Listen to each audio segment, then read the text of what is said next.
Un petit craquage, Léa Salamé se confie sur Grosse Tête à un moment de sa carrière. Mercredi 19 avril 2023, Léa Salamé s'est confiée au sujet de sa fulgurante ascension dans On n'est pas couché. La journaliste a reconnu avoir pris la grosse tête face à son succès, avant de finalement revenir les pieds sur terre. Si elle avait débuté sa carrière télévisuelle bien des années plus tôt, Léa Salamé s'est fait connaître du grand public en rejoignant l'équipe de Laurent Ruquier dans On n'est pas couché. Une époque où l'émission cartonnait chaque samedi soir.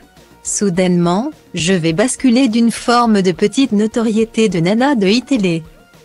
Mais pas grand-chose, à celle qui est en une de tous les magazines. Mais vraiment tout.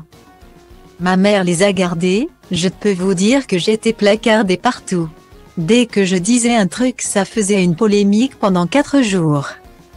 A-t-elle confié lors d'un entretien accordé à l'émission Small Talk, mercredi 19 avril 2023. Celle qui est désormais à la tête de Quelle époque sur France 2 a révélé avoir pris la grosse tête à cette période d'ascension professionnelle pour elle, et là. J'avais 34 ou 35 ans, forcément il y a un moment où on est désaxé. Et c'est à ce moment-là qu'on croit que ces questions sont plus importantes que les réponses de l'invité, et qu'il y a eu un petit craquage. Ça n'a pas duré très longtemps, mais sans doute quelques mois, a-t-elle confié. Au cours de cette période, Léa Salamé s'est sentie grisée par cette notoriété, absolument.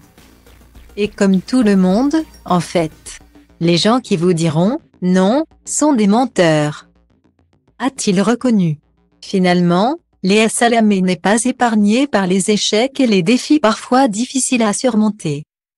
Et tout cela lui permet de remettre les pieds sur terre. Après, moi, je me suis pris des baffes.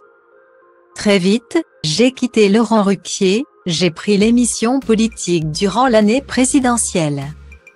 On se prend des coups, on se dit « oh là là, mon Dieu, c'était très intense ». Et puis à un moment on se stabilise. Passé 40 ans, si on se la pète encore. On fait pitié. Mais même avant, d'abord j'ai été mère. Et puis on comprend que nul n'est irremplaçable. Que les choses passent, a-t-elle assuré. Des années qu'elle est heureuse de laisser derrière elle.